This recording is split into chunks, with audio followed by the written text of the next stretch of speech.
Chennai மெட்ரோவோட face 2க்கான மொத்த budget 63,246 கோடி.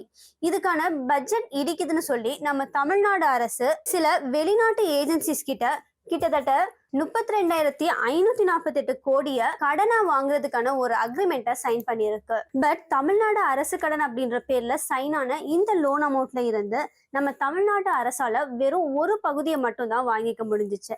இதுக்கு ரீசன் நம்ம நாட்டோட ஓவரால் அவுட்ஸ்டாண்டிங் டெப்ட் லிமிட்.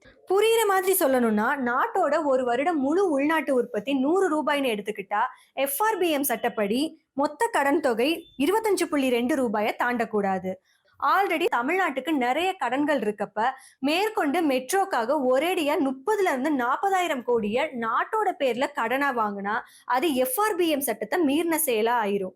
ஆனா இதுல எனக்கு என்ன ஒரு கொஸ்டின்னா, தமிழ்நாடு கவர்மெண்ட் ஃபாரின் ஏஜென்சியோட அக்ரிமெண்ட்ல சைன் பண்றப்ப இந்த FRBM ஆக்ட பத்தி தெரியாமலா இருந்திருக்கும்.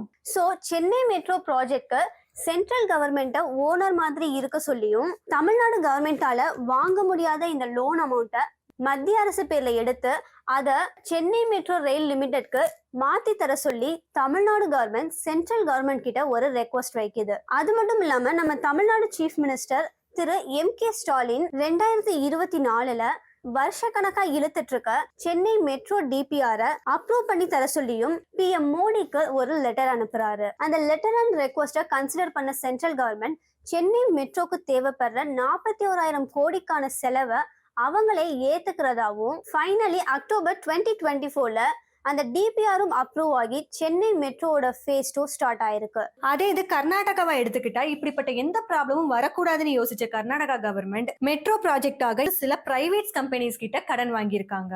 பட் மெட்ரோல இருந்து வர ப்ராஃபிட்ல ஒரு பெரிய அமௌண்ட்டை அந்த பிரைவேட் கம்பெனிஸ்க்கு இன்ட்ரெஸ்டா கொடுக்க வேண்டியதால அங்க மெட்ரோவோட டிக்கெட் விலை ரொம்பவே அதிகமா இருக்கு. அது எந்த அளவுக்குன்னா, டெல்லி சென்னையில 30 கிலோமீட்டருக்கு 60 ரூபாய் வாங்குற இடத்துல பெங்களூர்ல அதே 30 கிலோமீட்டருக்கு 90 ரூபாய் வாங்குறாங்க. அண்ட் சென்னை மாதிரியே மதுரை அண்ட் கோயம்புத்தூர்லயும் மெட்ரோ ப்ராஜெக்ட ஸ்டார்ட் பண்ண நினைச்ச தமிழ்நாடு கவர்மெண்ட்க்கு DPR அப்ரூவல் வாங்குறதுல இருந்தே ப்ராப்ளம் ஸ்டார்ட் ஆயிடுச்சு. பிகாஸ் 2017ல ரெடி பண்ண DPRல 2011ஓட சென்சஸ் ரிப்போர்ட்டை அட்டாச் பண்ணியிருந்தாங்க. ஒரு சிட்டிக்கு மெட்ரோ அப்ரூவல் கிடைக்கணும்னா அங்க குறைஞ்சது 20 லட்சம் மக்கள் தொகை இருக்கணும்.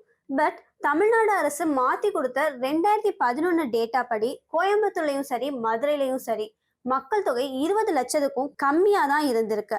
அதனாலதான் சென்ட்ரல் கவர்மெண்ட் DPR அப்ரூவ் பண்ணாம இருந்திருக்காங்க.